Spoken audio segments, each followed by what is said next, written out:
Samuel Crawford wiped the sweat from his weathered face as he stood outside the dusty territorial office in Tucson, Arizona. The year was 1887, and the desert sun beat down mercilessly on anyone foolish enough to venture outside during midday. Samuel clutched a crumpled piece of paper in his calloused hands, a land deed that had cost him his last $50. The rancher had traveled 3 days from his failing cattle operation near Phoenix, hoping to find cheaper grazing land that might save his struggling business. His cattle were dying from drought, his creditors were closing in, and this $50 gamble represented his final chance at survival. The territorial clerk had seemed almost eager to sell him the remote parcel, located 30 miles southeast of Tucson in the Dragoon Mountains. "Strange place for cattle," the clerk had muttered while preparing the paperwork. Previous owner abandoned it quick-like, said the land was cursed. Samuel had dismissed such talk as superstition. He needed grass for his remaining herd, and the price was right. Now, as he loaded his supplies onto his weathered wagon, Samuel felt a mixture of hope and desperation. His wife Martha had died 2 winters ago, leaving him alone with their ranch and mounting debts. This new land represented more than just an investment. It was his chance to start fresh, away from the memories that haunted every corner of his old property.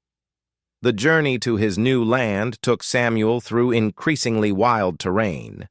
The well-traveled roads gave way to narrow trails, then to barely visible paths through mesquite and palo verde trees. The deeper into the mountains he traveled, the more isolated he felt. Occasionally, he spotted Apache smoke signals in the distance, reminders that this region remained largely untamed despite the Army's recent campaigns. Samuel had heard stories about the Apache wars that had raged across Arizona territory for decades. Chief Geronimo had only surrendered the previous year, and many settlers remained nervous about venturing too far from established towns. But Samuel was desperate enough to take the risk. He carried his Winchester rifle across his lap and kept his Colt revolver within easy reach. As evening approached on his second day of travel, Samuel made camp near a small creek that wound through a narrow canyon. The water was clear and cold, fed by mountain springs, and he felt encouraged by this sign of life-sustaining resources. His cattle would need reliable water, and this creek seemed promising. He hobbled his horses and built a small fire, cooking beans and hardtack while listening to the evening sounds of the desert.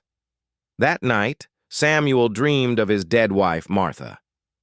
In the dream, she stood at the edge of his campfire's light, her face sad and worried.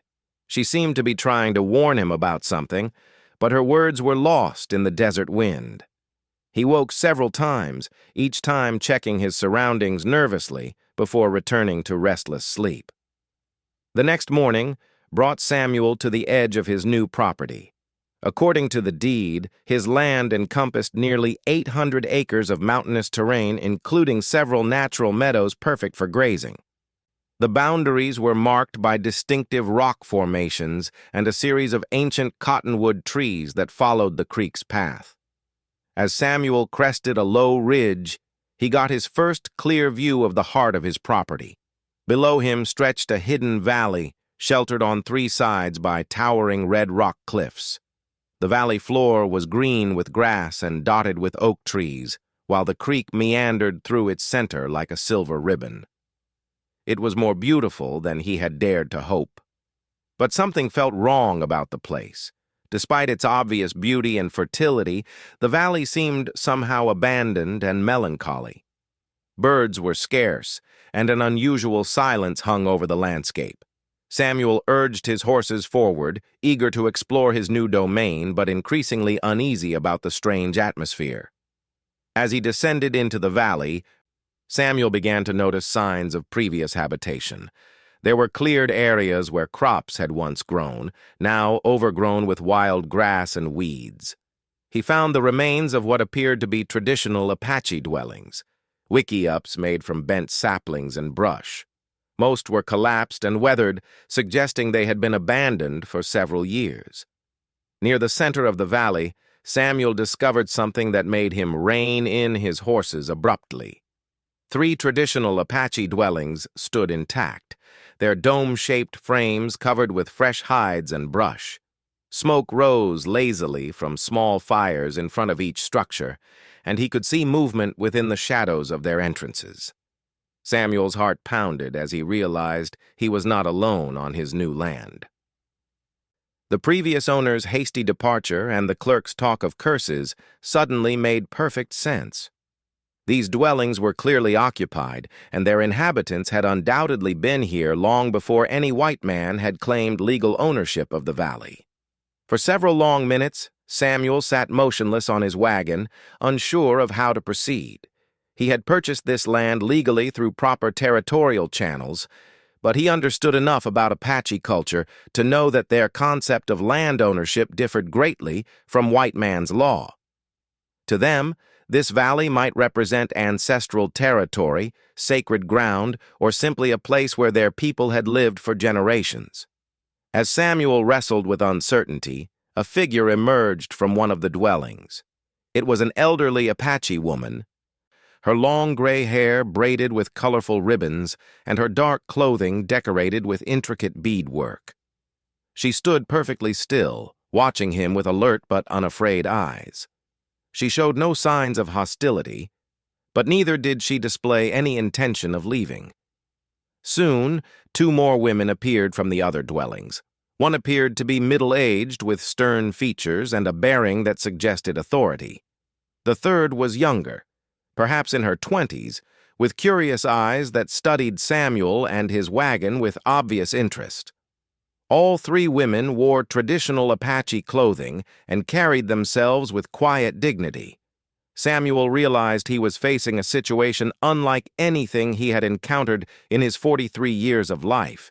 He owned this land legally, but these women clearly considered it their home.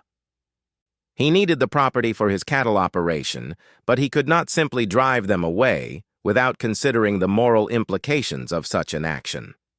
The standoff continued for what felt like hours, but was probably only minutes. Samuel knew he had to make a decision that would affect not only his own future, but the lives of these 3 Apache women who had made their home in his valley. The choice he made in the next few moments would determine whether his $50 investment would bring him salvation or lead to tragedy in the wild landscape of Arizona territory. Samuel slowly climbed down from his wagon, keeping his movements deliberate and non-threatening. He left his rifle where it lay but kept his hand near his pistol, not from aggression, but from the nervous habit of a man who had lived on the frontier too long. The 3 Apache women watched his every move with sharp intelligence, their dark eyes missing nothing. The eldest woman stepped forward slightly, and Samuel could see the deep lines in her weathered face that spoke of countless seasons under the desert sun. She began speaking in rapid Apache, her voice carrying an authority that suggested she was the leader of this small group. Though Samuel understood none of her words, her tone seemed more curious than hostile. "I don't speak Apache," Samuel called out, his voice echoing slightly in the enclosed valley. "But I'm not here to cause trouble." He gestured toward his deed, then toward the valley around them.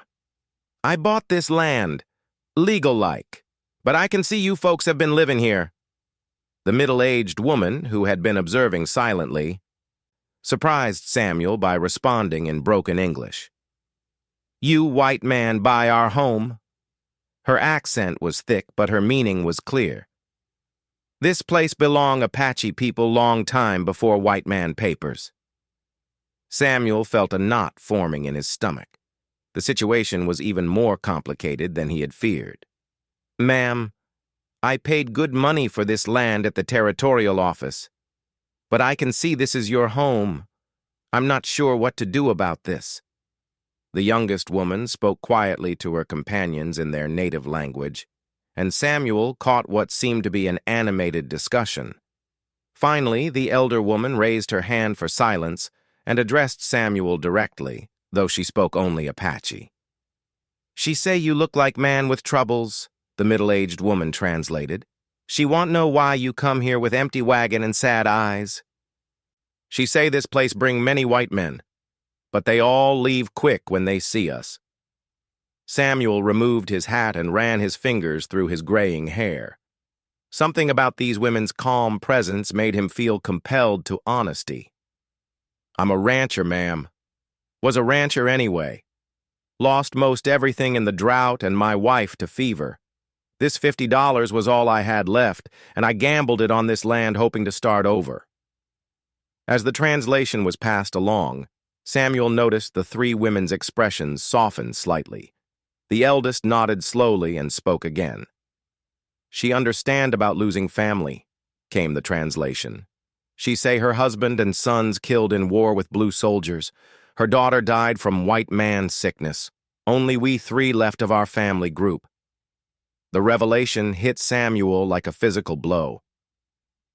These weren't random Apache who had wandered onto his land. They were the survivors of a family devastated by the same forces that had shaped the violent history of Arizona Territory.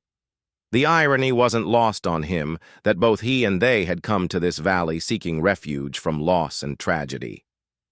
"What are your names?" Samuel asked, feeling that formal introductions were long overdue. The middle-aged woman pointed to herself. "I am Ayana. This is grandmother Nayeli," she indicated the eldest woman. "Young one is Itzel, my sister." She paused, studying Samuel carefully. "Grandmother want know your name, white rancher with sad story." "Samuel Crawford," he replied, then added impulsively, "but folks mostly just called me Sam."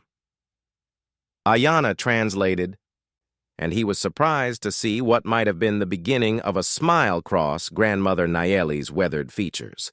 She spoke again at greater length this time. "Grandmother say you honest man to tell true story instead of making threats. She say many white men come here before. Some try to scare us away with guns. Some try to pay us money to leave. Some just ignore us and try to build anyway." Ayana paused. "But you first one to talk like person talking to other persons." Samuel felt a strange mixture of relief and confusion. What happened to those other men? The ones who came before? Ayana's expression grew serious. "This valley has strong medicine. Apache spirits protect it. White men who come with bad hearts always leave quick. Some get sick. Some have bad dreams every night. One man's cattle all die in one day for no reason. Another man's cabin burned down 3 times until he give up and go away." "Are you saying the land is haunted?" Samuel asked, remembering the territorial clerk's mention of curses. "Not haunted like white man think," Ayana explained, "but this place sacred to our people. Grandmother's grandmother born here. Her people buried here for many generations. Spirits watch over us, make sure we safe." Samuel looked around the valley with new eyes, noticing details he had missed before. What he had taken for random rock formations now appeared more deliberate, possibly marking burial sites or ceremonial areas. The very silence that had seemed ominous now felt reverent, like the quiet of a church. "I don't know what to do," Samuel admitted. "I need this land to survive, but I can't just throw you folks off your ancestral home. That wouldn't be right." Grandmother Nayeli spoke at length, her voice taking on the cadence of someone accustomed to making important decisions. Ayana listened carefully before translating. "Grandmother say white man's law and Apache law both say this land belong to whoever need it most and treat it with respect. She say you seem like man who might understand Apache way of thinking about land. She want to make proposal." Samuel's curiosity was piqued. "What kind of proposal?" "We stay in our homes. You use rest of valley for cattle. We help you learn which grass good for animals, which plants heal sick cows, where water runs clean all year. You help protect us from bad white men who might come looking for trouble." The suggestion was both logical and unprecedented in Samuel's experience. He had never heard of such an arrangement between white settlers and Apache, but then again he had never been in such desperate circumstances before. And if I say yes to this arrangement, what about the spirit's grandmother mentioned? Will they accept a white rancher working their sacred land? Ayanna translated the question, and all three women engaged in an animated discussion. Finally, Grandmother Nayeli approached Samuel directly, studying his face with intense scrutiny. She spoke a single word in Apache, then placed her weathered hand briefly on Samuel's shoulder. She say spirit's already testing you since you arrive in Valley.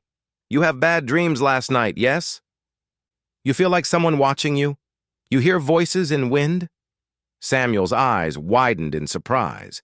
He had indeed experienced all of those things, but had attributed them to nerves and exhaustion from travel. Grandmother say spirit's not trying to scare you away like other white men. They trying to see what kind of man you are. She say they tell her you man who understand loss, who respect land, who might learn Apache way of living with nature, instead of fighting it. The weight of the moment settled over Samuel like a heavy blanket. He was being offered something extraordinary, not just permission to use the land he had legally purchased, but partnership with people who understood its secrets and rhythms in ways he never could. If I agree to this arrangement, Samuel said slowly, how do I know I can trust you? And how do you know you can trust me? Ayanna smiled for the first time since their conversation began. Apache people not make agreements lightly. If grandmother say you worthy of trust, then you are. But she also say if you prove unworthy, spirits of this valley will make sure you leave quickly, same as others. Samuel looked around at the three women, at the beautiful valley, and at his wagon loaded with his few remaining possessions. He thought about his dead wife Martha, his failed ranch, and his desperate need for a fresh start. He thought about these Apache women who had lost everything but still maintained their dignity and connection to the land. All right, he said finally. I accept Grandmother Nayeli's proposal.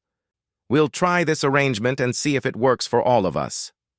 The elderly woman nodded approvingly and spoke again, her tone now warmer and more welcoming. She say good, Ayanna translated. Now we show you best places for cattle, and you help us prepare for winter. She also say spirits already decided your wagon broke wheel not by accident. You supposed to stay here tonight so we all get to know each other better. Samuel looked back at his wagon and was astonished to see that his rear wheel had indeed cracked, apparently while he wasn't paying attention. The damage would take at least a day to repair properly, forcing him to accept the women's implied invitation to remain in the valley overnight. As the sun began to set behind the Red Rock cliffs, Samuel realized that his $50 gamble had led to something far more complex and potentially rewarding than he had ever imagined possible. The evening air in the valley carried the scent of juniper smoke and cooking food as Samuel worked to repair his damaged wagon wheel by firelight.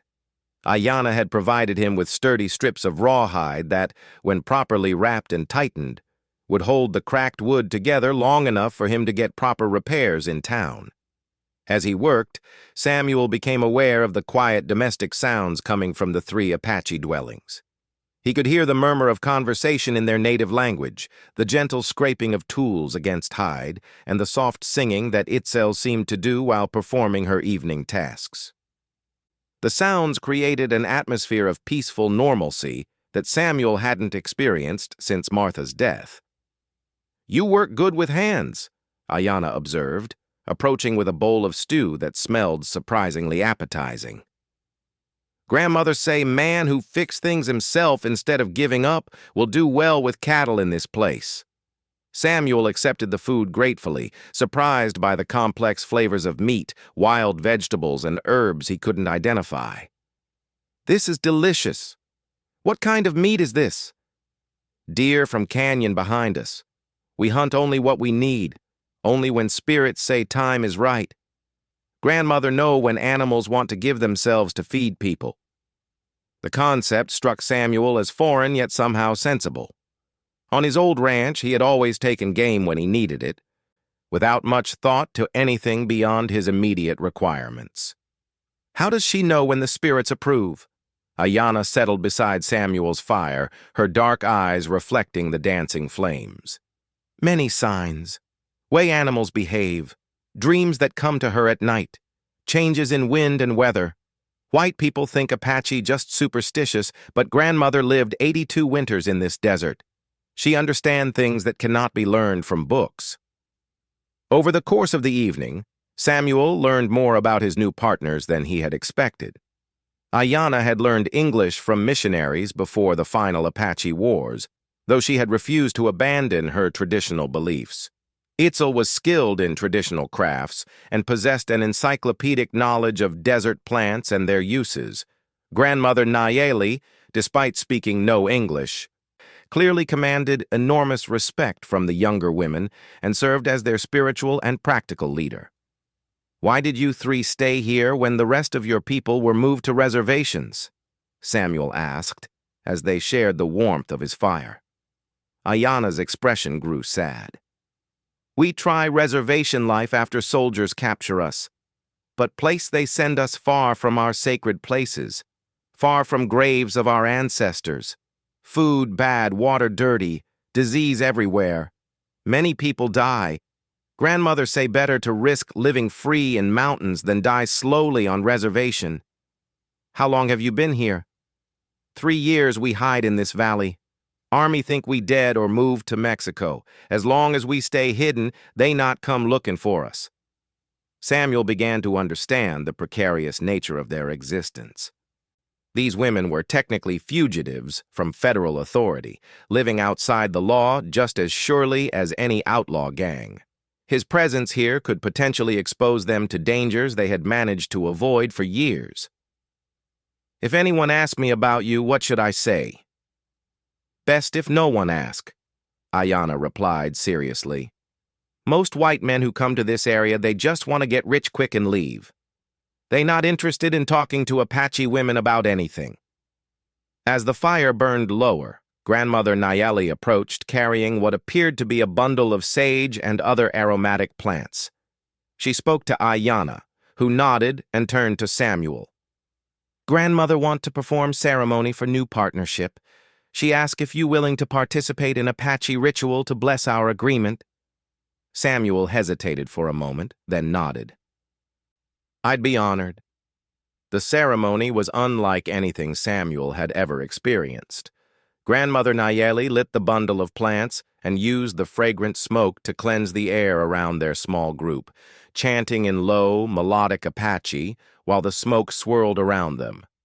She then took soil from the valley floor and placed small amounts in Samuel's palms, speaking what Ayanna later explained were prayers asking the spirits of the land to accept him as a guardian and partner.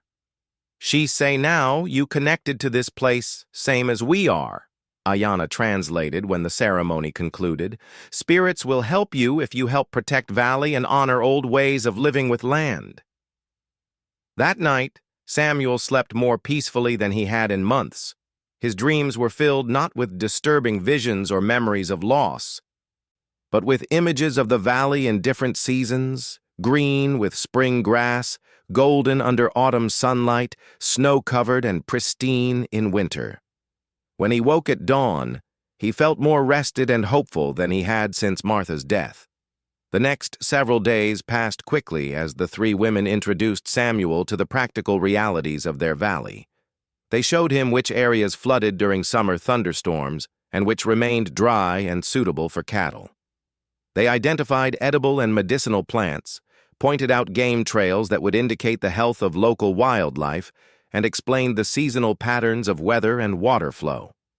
In return, Samuel shared his knowledge of cattle ranching, explaining how many animals the grass could support and where he would need to build corrals and shelter. The women proved surprisingly knowledgeable about livestock, having observed white ranchers' operations during their travels across the territory. "Grandmother say your cattle will be healthier here than other places," Ayanna informed him during one of their walks around the property. "Water has healing medicine, grass not touched by chemicals white men use to kill insects. Animals that live natural life always stronger than ones kept in small spaces."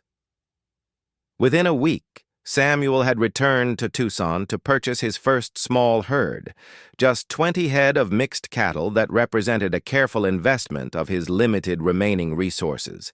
He also arranged for basic supplies and tools, telling the merchants that he was establishing a small ranch in the mountains without mentioning his Apache neighbors. The return journey with the cattle proved the wisdom of his new partner's advice. The animals took immediately to the valley's grass and water, settling in with less stress than Samuel had expected. Grandmother Nayeli seemed particularly pleased by their contentment, nodding approvingly as she watched them graze. "She say animals know when place has good spirit," Ayana explained. "Your cattle understand they safe here." As autumn progressed into winter, the unusual partnership flourished. Samuel built a modest cabin near the valley's entrance, positioned so that he could monitor both his cattle and the approach routes that might bring unwanted visitors. The Apache women continued their traditional lifestyle while helping Samuel understand the valley's rhythms and resources. The arrangement proved beneficial in ways Samuel hadn't anticipated. Etzel's knowledge of medicinal plants helped him treat a sick calf that might otherwise have died. Ayana's hunting skills supplemented his diet with fresh game and taught him to read animal behavior patterns that warned of weather changes. Grandmother Nayeli's weather predictions proved more accurate than any almanac, helping him protect his cattle from unexpected storms. In return, Samuel's presence provided the women with protection from the occasional drifter or prospector who wandered into the area. His legal ownership of the land gave them a shield of legitimacy they had lacked before, while his farming and ranching equipment enabled them to improve their own living conditions. As winter settled over the valley, Samuel reflected on the incredible chain of events that had brought him to this place. His $50 investment had indeed saved him from financial ruin, but it had given him something far more valuable: a sense of purpose and community he hadn't expected to find again after Martha's death. The 3 Apache women had become not just his neighbors, but his teachers and partners in creating a new kind of life in the Arizona wilderness. Their arrangement challenged every assumption he had held about the relationship between white settlers and native peoples, proving that cooperation and mutual respect could achieve what force and legal documents alone could not. By spring, Samuel's small herd had grown and prospered beyond his most optimistic projections. More importantly, he had found peace in a place where the wisdom of 2 very different cultures had combined to create something unique and sustainable. The valley that had been abandoned by previous owners as cursed had become a sanctuary where both he and his Apache partners could build new lives from the ashes of their losses. Years later, when territorial officials asked about his success in the supposedly difficult mountain ranch, Samuel would simply explain that he had learned to work with the land instead of fighting it. He never mentioned his 3 Apache partners, protecting their privacy as they had protected his cattle. But he knew that his $50 gamble had brought him the greatest fortune of his life, not in gold or cattle, but in the discovery that healing and hope could grow from the most unexpected partnerships in the vast wilderness of the American West.